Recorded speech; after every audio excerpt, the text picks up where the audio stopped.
kita panjatkan kehadiran Allah Subhanahu wa Ta'ala karena atas rahmatnya kita semua dapat berkumpul dalam keadaan sehat untuk mengikuti presentasi kelompok hari ini. Saya, Miftahul Janan Ramadhani, selaku MC, akan memandu jalannya acara hingga ke sesi presentasi kelompok. Presentasi hari ini akan dibawakan oleh Meriana selaku presentator pertama, Maina Eria Puspita selaku presentator kedua, Sylvia Trianto ini presentator ketiga, yang akan membahas tentang Standar Nasional Akreditasi Rumah Sakit atau SNAS edisi 1.1. Tentunya kegiatan ini akan dipandu langsung oleh moderator yang telah dipilih oleh kelompok. Sebelum kita mulai, izinkan saya memperkenalkan moderator yang akan memimpin sesi ini, Alvina Eka Permadani, Prodi Administrasi Rumah Sakit, yang hari ini akan membantu mengarahkan jalannya diskusi, menyampaikan pertanyaan, serta menjaga alur waktu presentasi. Untuk itu, mari kita sambut moderator kita hari ini, Alvina Eka Permadani. Kepada moderator, waktu dan tempat kami persilakan. Assalamualaikum warahmatullahi wabarakatuh. Selamat pagi. Perkenalkan, saya Alvina Eka Permadani yang akan bertugas sebagai moderator dalam sesi presentasi dari kelompok hari ini. Adapun materi yang akan dipresentasikan oleh kelompok kami adalah Standar Nasional Akreditasi Rumah Sakit SNAS edisi 1.1 dengan outline bab 1 tata kelola rumah sakit, bab 2 manajemen mutu dan keselamatan pasien, bab 3 sumber daya manusia, yang keempat ada standar TKRS, yang kelima ada elemen penilaian, dan yang terakhir pada penerapan di rumah sakit, yang bertujuan untuk memberikan pemahaman lebih dalam mengenai SNAS. Sebelum memulai, izinkan saya menyampaikan susunan acara sesi ini. Pertama, pembukaan. Kedua, penyampaian materi oleh anggota kelompok. Ketiga, sesi tanya jawab. Dan yang terakhir, penutup. Tanpa berlama-lama, mari kita dengarkan pemaparan materi dari kelompok kami. Kepada Meriana sebagai presentator pertama, waktu dan tempat dipersilakan. Terima kasih kepada moderator atas kesempatan yang diberikan. Perkenalkan, nama saya Meriana sebagai presentator pertama. Untuk saya di sini akan menjelaskan tentang tata kelola rumah sakit. Adapun TKRS 1, TKRS 1.1, TKRS 1.2, maksud dan tujuan yaitu regulasi dan struktur organisasi. Yang pertama, pemilik RS wajib menetapkan regulasi terkait pengorganisasian, wewenang, tanggung jawab, dan evaluasi kinerja representasi pemilik. Yang kedua adalah regulasi ini bisa berbentuk peraturan internal, corporate bylaws, atau dokumen serupa. Selanjutnya, struktur organisasi pemilik dan representasi pemilik harus terpisah dari struktur organisasi rumah sakit sesuai bentuk badan hukum dan peraturan perundangan. Pemilik rumah sakit tidak boleh menjadi direktur rumah sakit, tapi berada di atas representasi pemilik dan bekerja sama dengan direktur untuk mencapai visi-misi rumah sakit. Selanjutnya ada delegasi dan regulasi.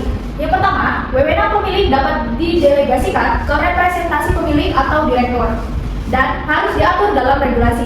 Yang kedua, regulasi minimal memuat struktur organisasi, tanggung jawab wewenang atau 16 poin, pendelegasian, serta penunjukan dan evaluasi kinerja representasi pemilik dan direktur. Selanjutnya, struktur organisasi rumah sakit harus sesuai peraturan perundangan dan mencakup yang pertama direktur atau kepala rumah sakit, yang kedua unsur pelayanan medis, yang ketiga unsur keperawatan, yang keempat unsur penunjang medis, yang kelima unsur administrasi umum dan keuangan, yang keenam komite medis, dan yang ketujuh satuan pemeriksaan internal. Struktur dapat disesuaikan dengan kebutuhan, beban kerja, dan klasifikasi rumah sakit. Selanjutnya ada TKRS 1.3, maksud dan tujuan yaitu pemilik atau representasi pemilik rumah sakit bertanggung jawab dalam pengawasan kendali mutu dan biaya. Mereka harus yang pertama mengkaji dan menyetujui PMKP sesuai misi rumah sakit. Yang kedua, melakukan pengawasan implementasi PMKP secara berkesinambungan. Yang ketiga, menyediakan sumber daya dan mengevaluasi investasi mutu. Selanjutnya ada pelaporan yang harus diterima dan ditanggapi oleh pemilik atau representasi pemilik. Yang pertama, laporan indikator mutu dan analisis setiap 3 bulan. Yang kedua, laporan kejadian tidak diharapkan atau KTD setiap 6 bulan. Yang ketiga, laporan kejadian sentinel setiap terjadi, termasuk laporan hasil analisis RCA, root cause analysis. Selanjutnya, TKRS 1.1, 1.2, 1.3. Tanggung jawab utama, yang pertama, penyediaan modal, dana operasional, dan sumber daya. Yang kedua, penunjukan dan evaluasi kinerja direksi rumah sakit. Yang ketiga, penunjukan dan evaluasi kinerja representasi pemilik. Yang keempat, penetapan struktur organisasi rumah sakit. Yang kelima, regulasi pengelolaan keuangan dan SDM rumah sakit. Yang keenam, penetapan arahan kebijakan rumah sakit. Yang ketujuh, penetapan, penyebarluasan, dan peninjauan visi dan misi rumah sakit. Yang kedelapan, persetujuan rencana anggaran. Selanjutnya yang kesembilan, persetujuan rencana strategis rumah sakit. Yang ke-10, pengawasan pelaksanaan rencana strategis. Yang ke-11, persetujuan pendidikan atau profesi kesehatan dan penelitian. Yang ke-12, persetujuan dan tindak lanjut program mutu dan keselamatan pasien. Yang ke-13, pengawasan kendali mutu dan biaya. Yang ke-14, perlindungan hak dan kewajiban pasien. Yang ke-15, perlindungan hak dan kewajiban rumah sakit. Yang ke-16, kepatuhan terhadap etika dan peraturan perundangan. TKRS 2, maksud dan tujuannya yaitu yang pertama, kepemimpinan rumah sakit. Pimpinan tertinggi yaitu kepala, direktur utama atau direktur, atau disebut direktur rumah sakit dalam standar akreditasi. Yang kedua, bisa dibantu direksi, yaitu wakil direktur atau kelompok direksi sesuai kebutuhan. Yang ketiga, pentingnya kepemimpinan yaitu untuk memastikan operasional rumah sakit berjalan efisien dan mencapai visi-misi. Yang keempat, persyaratan direktur yaitu tenaga medis, ahli permasakitan sesuai peraturan perundangan. TKRS 3, maksud dan tujuannya, struktur kepemimpinan di bawah direktur rumah sakit. Yang pertama, rumah sakit wajib menetapkan pimpinan struktural di bawah direktur rumah sakit sesuai peraturan perundangannya. Kedua, pimpinan minimal mencakup yang A, pelayanan medis, keperawatan, penunjang medis, administrasi umum, dan keuangan.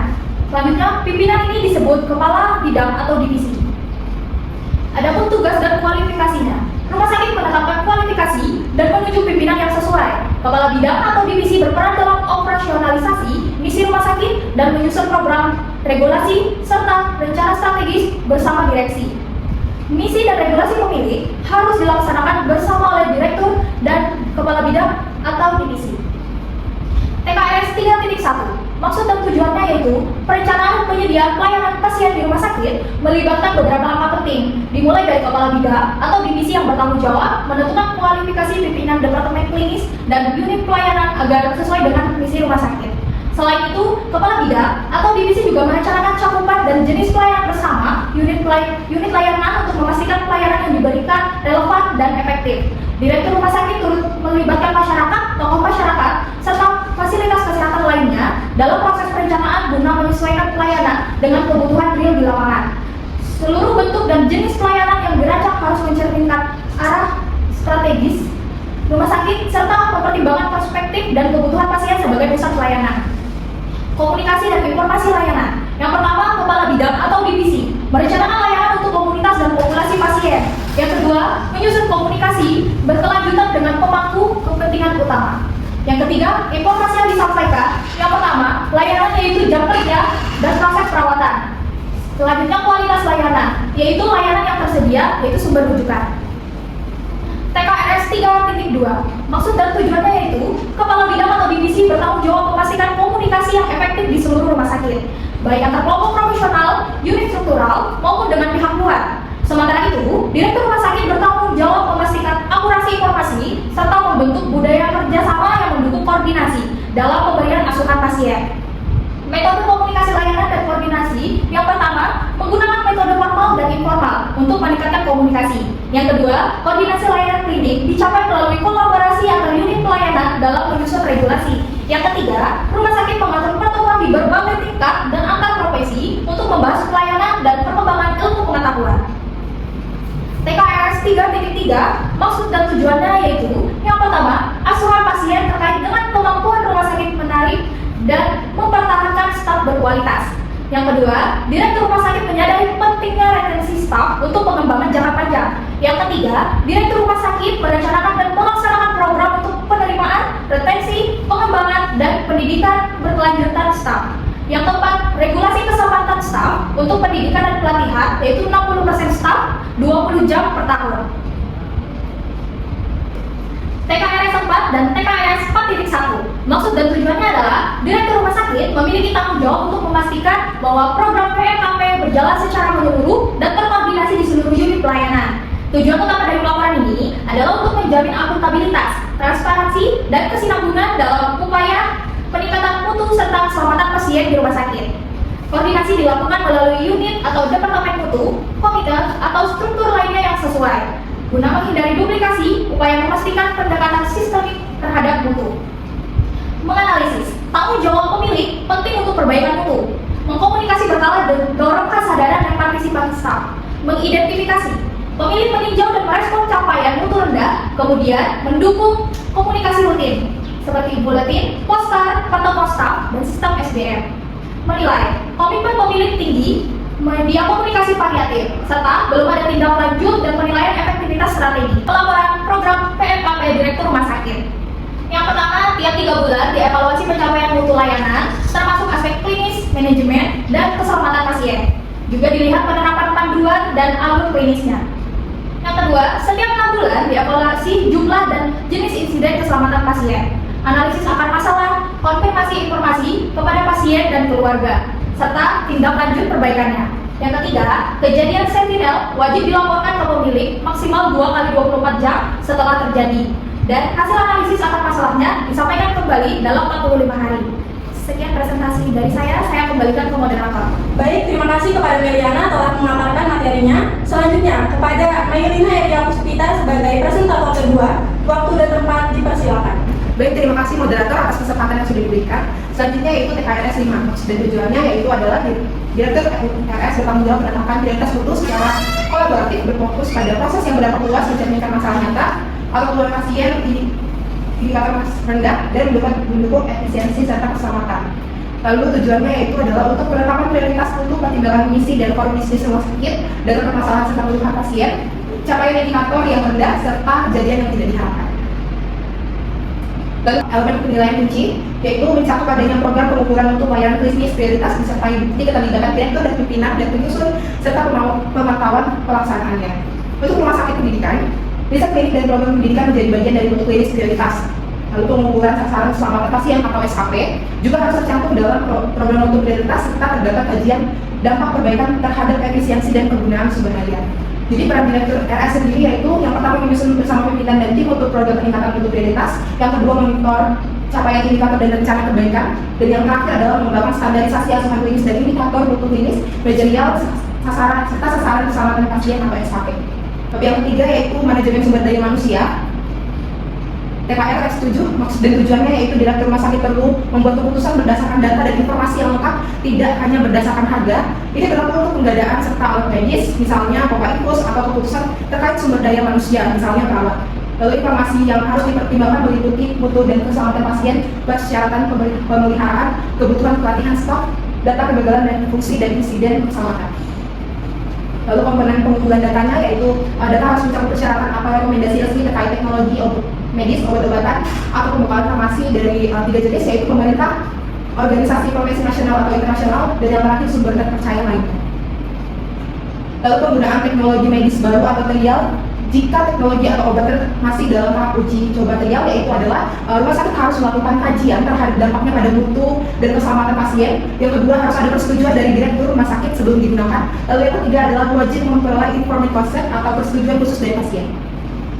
Regulasi yang diperlukan dari rumah sakit perlu menyusun regulasi yang mengatur proses pemilihan teknologi medis dan obat baru. Yang kedua, menetapkan standar pengumpulan data untuk mendukung keputusan. Lalu yang ketiga, menjamin keselamatan dan mutu pelayanan pasien. Tujuan utamanya yaitu adalah untuk menjamin keamanan dan kualitas perbekalan farmasi di rumah sakit dengan menelusuri dan mengelola rantai distribusi obat agar terhindar dari produk pasar gelap, palsu, tercemar, atau cacat yang dapat membahayakan pasien dan staf. Lalu di sini ada manajemen rantai distribusi obat yang bertujuan untuk menjamin pengadaan perbekalan rumah sakit yang aman dan berkualitas, yang mencakup seluruh distribusi mulai dari pabrik, distributor hingga baruan rumah sakit. Terus dan tujuan dari itu tadi adalah khusus untuk pembelian alat keselamatan, bahan medis habis pakai, dan obat yang beresiko termasuk vaksin, agar memperhatikan alur rantai distribusi antara lain meliputi dari akte pendirian perusahaan dan pengesahan dari Kementerian Hukum dan Hak Asasi Manusia, lalu surat izin usaha atau usaha perusahaan atau SIUP, SPWP, lalu izin perdagangan besar farmasi, penyalur alat kesehatan atau PBF, PAK. Lalu standar dari TKRS sendiri yaitu standar yang pertama adalah organisasi serta wewenang pemilik dan representasi pemilik dijelaskan di dalam regulasi yang dijelaskan oleh pemilik RS. Lalu standar 1.1 adalah tanggung jawab dan akuntabilitas pemilik dan representasi pemilik telah dilaksanakan sesuai regulasi yang ditetapkan dan sesuai peraturan perundang-undangan. Lalu standar TKRS 1.2 yaitu RS memiliki misi, rencana strategis, rencana kerja, program peningkatan mutu dan keselamatan pasien, pengawasan mutu pendidikan serta laporan akuntabilitas representasi pemilik. Lalu standar TKRS 1.3 yaitu pemilik atau representasi pemilik memberi persetujuan program peningkatan mutu dan keselamatan pasien rumah sakit, menerima laporan pelaksanaan program secara berkala dan memberi respon terhadap laporan yang disampaikan. Lalu standar dari TKRS 1, direktur rumah sakit sebagai pimpinan tertinggi di rumah sakit bertanggung jawab untuk menjalankan rumah sakit dan mematuhi peraturan dan perundang-undangan. Lalu standar TKRS 3, para kepala bidang atau divisi rumah sakit ditetapkan dan secara bersama bertanggung jawab untuk menjalankan misi dan membuat rencana serta regulasi yang dibutuhkan untuk melaksanakan misi tersebut. Lalu standar TKRS 3.1, direktur rumah sakit dan para bidang atau divisi rumah sakit mengidentifikasi dan merencanakan jenis pelayanan klinis yang dibutuhkan untuk memenuhi kebutuhan pasien yang dilayani di rumah sakit tersebut. Lalu standar TKRS 3.2, rumah sakit mempunyai regulasi untuk memastikan terselenggaranya komunikasi efektif di rumah sakit. Lalu standar TKRS 3.3, rumah sakit menetapkan program proses seragam untuk melakukan penerimaan atau pengangkatan atau rekrutmen, retensi, pengembangan dan pendidikan berkelanjutan semua staf dengan melibatkan kepala bidang atau divisi dan kepala unit pelayanan. Standar TKRS 4, yaitu direktur RS merencanakan, mengembangkan dan melaksanakan program peningkatan mutu dan keselamatan pasien. Standar TKRS 4.1, direktur RS memberikan laporan pelaksanaan program PMKP kepada pemilik atau representasi pemilik sesuai dengan regulasi rumah sakit. Lalu standar TKRS 5, direktur rumah sakit memprioritaskan proses di rumah sakit yang akan diukur, program PMKP yang akan diterapkan, dan bagaimana pengukuran keberhasilan dalam upaya di seluruh rumah sakit ini. Standar TKRS 7 yaitu direktur RS membuat keputusan terkait pengadaan dan penggunaan sumber daya dengan mempertimbangkan mutu dan keselamatan. Lalu standar TKRS 7.1, direktur RS menelusuri dan menggunakan data dan informasi tentang rantai distribusi obat dan perbekalan farmasi yang aman untuk melindungi pasien dan staf dari produk yang berasal dari pasar gelap, palsu, terkontaminasi atau cacat.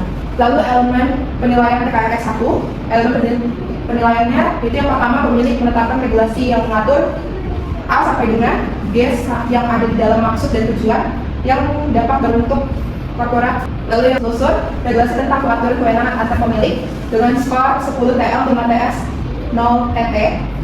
Ada elemen penilaian TKRS 1.1 dengan elemen penilaian yang pertama yaitu persetujuan dan ketersediaan anggaran budget investasi, modal dan operasional serta sumber daya. Terima kasih kepada Mailina Eria Puspita telah menyampaikan materinya. Selanjutnya kepada Sylvia Putri Anggraini sebagai presentator ketiga, waktu dan tempat dipersilakan. Baik, terima kasih moderator.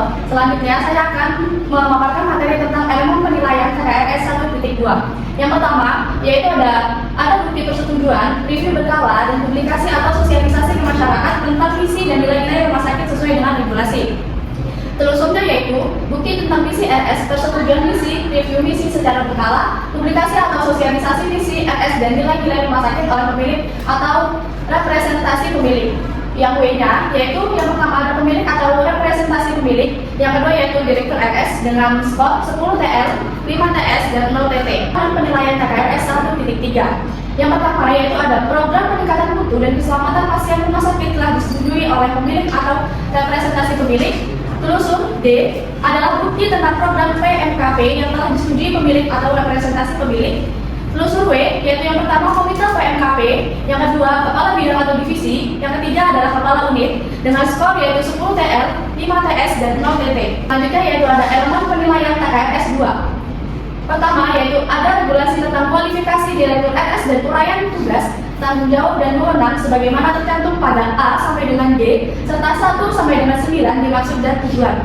Telusurnya yaitu R sama dengan regulasi tentang 1 kualifikasi, uraian tugas, tanggung jawab dan wewenang atau UTW direktur yang diuraikan dalam struktur organisasi dan tata kelola rumah sakit. Selanjutnya yaitu ada elemen penilaian TKRS 3. Yang pertama yaitu rumah sakit telah menetapkan persyaratan jabatan, uraian tugas, tanggung jawab dan wewenang dari kepala bidang atau divisi rumah sakit secara tertulis sesuai kompetensi peraturan perundang-undangan yang berlaku. Telusur R yaitu tentang persyaratan jabatan, uraian tugas, tanggung jawab dan wewenang atau UTW setiap kepala bidang divisi di rumah sakit sesuai kompetensi peraturan perundang-undangan yang berlaku. Skornya yaitu 10 TL, 5 TS, dan 0 TT. Selanjutnya yaitu ada elemen penilaian TKRS 3.1. Yang pertama yaitu ada penetapan jenis pelayanan yang diberikan RS sesuai dengan misi rumah sakit. Telusur R yaitu regulasi tentang penetapan jenis pelayanan RS sesuai dengan misi RS. dengan skor 10 TL dan 0 TT. Selanjutnya yaitu elemen penilaian TKRS 3.3. Yang pertama yaitu ada RS memiliki regulasi proses perencanaan dan pelaksanaan rekrutmen, pengembangan staf serta kompetensi yang melibatkan kepala bidang atau divisi dan kepala unit pelayanan. Telusurnya 1. Regulasi tentang rekrutmen, retensi, pengembangan staf dan kompensasi dan unit. Selanjutnya yaitu ada elemen penilaian TKRS 4. Yang pertama, yaitu Direktur Rumah Sakit menetapkan regulasi berupa pedoman peningkatan mutu dan keselamatan pasien yang meliputi poin A sampai dengan I, dimaksud dan tujuan beserta programnya serta penetapan indikatornya. Telusurnya yaitu pedoman PMKP meliputi A sampai dengan I. Selanjutnya yaitu ada elemen penilaian TKRS 4.1. Yang pertama yaitu 1. Direktur RS telah melaksanakan koordinasi pemantauan program PMKP pada perbaikan struktur dan proses serta hasil. Telusurnya yaitu bukti pemantauan yang dilakukan kepala unit dan komite PMKP.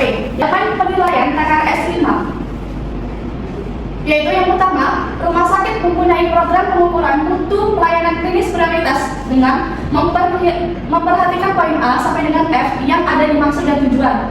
Telusurnya yaitu program pengukuran mutu pelayanan klinis prioritas. Yang ketujuh, yaitu rumah sakit mempunyai regulasi pemilihan teknologi medis dan obat sesuai dengan A dan B yang ada dimaksud dan tujuan serta regulasi penggunaan teknologi medik dan obat baru yang masih dalam tahap uji coba sesuai dengan 1 sampai dengan 3 yang ada dimaksud dan tujuan serta memiliki tim penapisan teknologi bidang kesehatan. Telusurnya yaitu regulasi tentang pemilihan teknologi medik dan obat. Selanjutnya yaitu ada elemen penilaian TKRS 7.1 yaitu RS mempunyai regulasi tentang pengelolaan pengadaan alat kesehatan, bahan medis habis pakai dan obat yang berisiko termasuk vaksin dengan memperhatikan alur rantai distribusi sesuai peraturan perundang-undangan. Telusurnya yaitu regulasi tentang manajemen rantai distribusi untuk pembelian atau pengadaan alat kesehatan, bahan medis habis pakai dan obat yang berisiko termasuk vaksin. Selanjutnya yaitu ada contoh penerapan TKRS di rumah sakit. Rumah sakit memiliki struktur organisasi yang jelas dengan definisi peran dan tanggung jawab yang spesifik untuk setiap jabatan. Contoh penerapan TKRS dalam MSDM, yaitu rumah sakit memiliki proses rekrutmen dan seleksi yang transparan dan adil untuk memastikan bahwa staf yang direkrut memiliki kualifikasi dan kompetisi yang sesuai. Adapun contoh penerapan TKRS manajemen mutu dan keselamatan pasien, yaitu rumah sakit memiliki sistem pelaporan dan analisis insiden yang efektif yang mencakup pelaporan insiden, analisis akar penyebab, dan tindakan korektif. Baik, itu saja materi yang dapat saya sampaikan. Saya kembalikan ke moderator. Terima kasih kepada Sylvia Putri Anggraini telah memaparkan materinya. Terima kasih kepada teman-teman presentator atas pemaparan yang sangat menarik dan informatif. Jadi, kesimpulan dari materi Standar Nasional Akreditasi Rumah Sakit edisi 1.1 adalah Standar Nasional Akreditasi Rumah Sakit NARS edisi 1.1 menekankan pentingnya tata kelola yang baik, manajemen mutu dan keselamatan pasien, serta pengelolaan sumber daya manusia yang efektif. Rumah sakit dituntut memiliki struktur organisasi yang jelas, regulasi yang kuat, serta pelaksanaan program peningkatan mutu secara berkelanjutan. Selain itu, pengambilan keputusan harus berbasis data dengan menjamin keamanan rantai distribusi obat dan alat kesehatan untuk mendukung keselamatan pasien. Penerapan SNAR secara konsisten akan meningkatkan mutu layanan dan kepatuhan terhadap standar nasional. Selanjutnya, kita masuk ke sesi tanya jawab. Bagi teman-teman yang ingin bertanya, silakan. Jelaskan pentingnya regulasi dan struktur organisasi dalam pengelolaan rumah sakit. Bagaimana hal ini berkontribusi terhadap keselamatan pasien dan kualitas pelayanan. Terima kasih kepada Jason telah memberikan pertanyaan kepada kelompok kami. Selanjutnya saya memberikan kesempatan kepada Alina Fiorita untuk menjawab pertanyaan dari Jason. Untuk Alina Fiorita, waktu yang tepat saya persilakan.